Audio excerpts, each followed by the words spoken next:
Hello, my name is Kias, and this is Cannabis is Not the Answer, and I want to make a short video. Well, I have said that oftentimes on my YouTube video or my YouTube channel, and the Danish one, and it ended up being videos over 20 minutes, so I'm trying to keep this short. I'm already about to make it longer just by talking about that I want to keep it short, and I keep on talking about it, and this is like kind of a cycle I'm in now.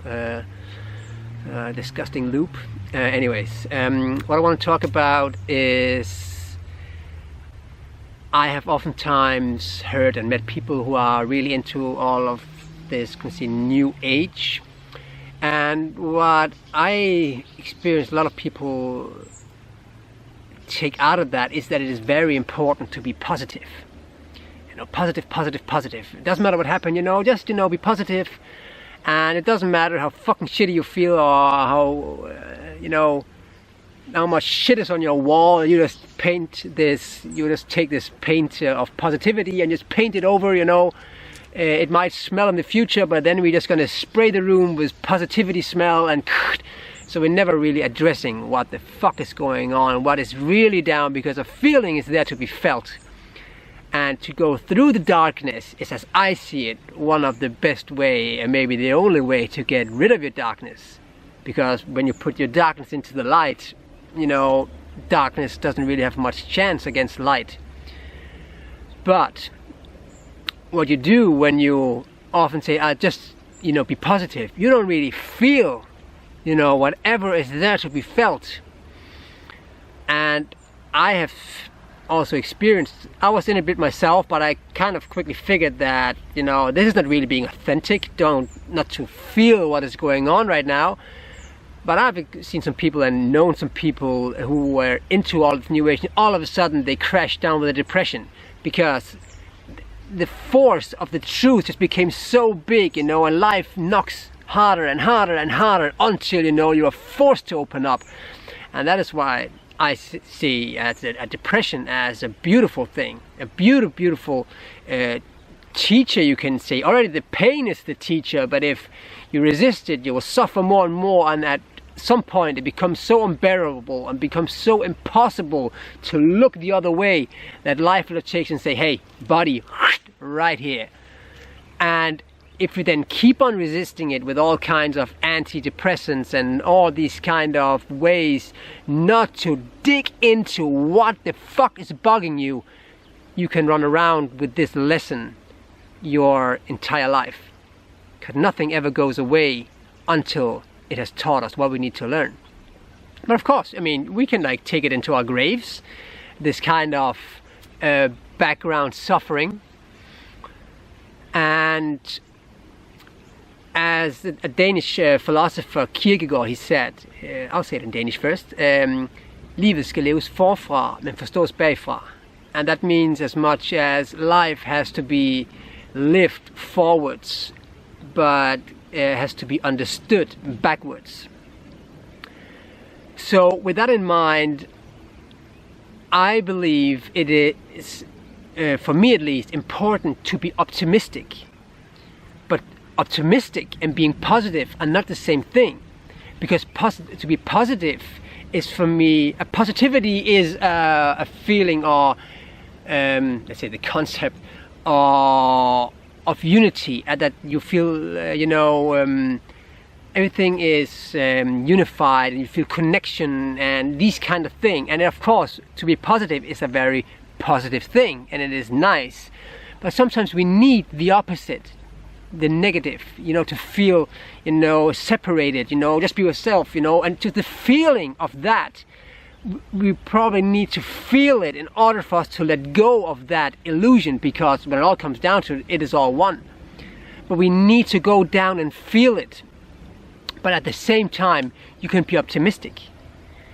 Also, actually, the reason why I make this video, because I just met up with a friend I met at a festival a couple of months ago, and he told me that him and his brother said that what they took away from meeting me was like yes, he was a fucking optimistic guy out of, and that is because on this festival we were on, okay, now the video is getting longer after all, on this festival, and I was really looking forward to the festival to dance, and I really love dancing. I, by the way, have a YouTube channel about dancing.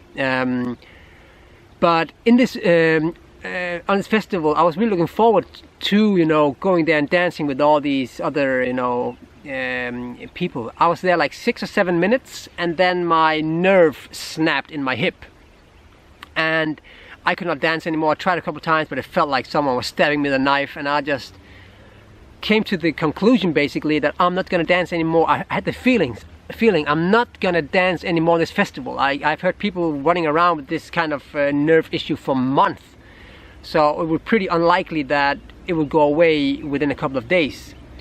So I was so disillusioned in that moment, and my friends came to kind of cheer me up and say, oh, come on man, maybe it's gone tomorrow and yada yada. And I was like, no, please stop this.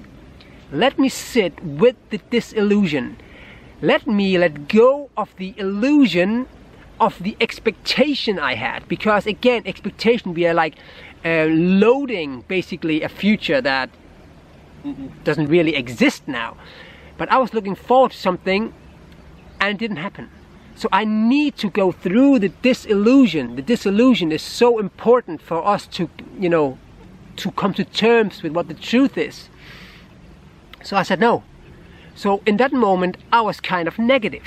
I was negative because I didn't want to talk to much people. I just want to sit with myself, and I was, you know, going through this pain of letting go of my expectation. But I was optimistic, because I knew that for me to go through this disillusion will serve, you can call it a higher purpose. So I was negative but optimistic at the same time. I knew that this was the process I had to go through. And it was also funny for them then to hear me talk about this, because I was just going through this and talking about this pain that was bugging me, but I also shared how I was optimistic about how this is going to serve me. And the funny thing is that against all odds, even though the odds is always one,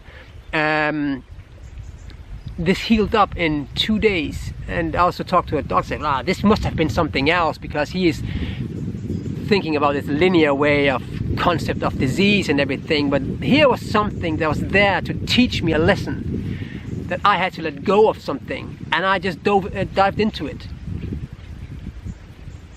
And I believe that is very, very important, to be really, really authentic with yourself and what is coming into your life, and not trying to wipe it under the carpet and, you know, to either use stimulants or, you know, drugs or whatever, to not make life teach you what is there, you know, to teach you how and where to let go of the pain in your life.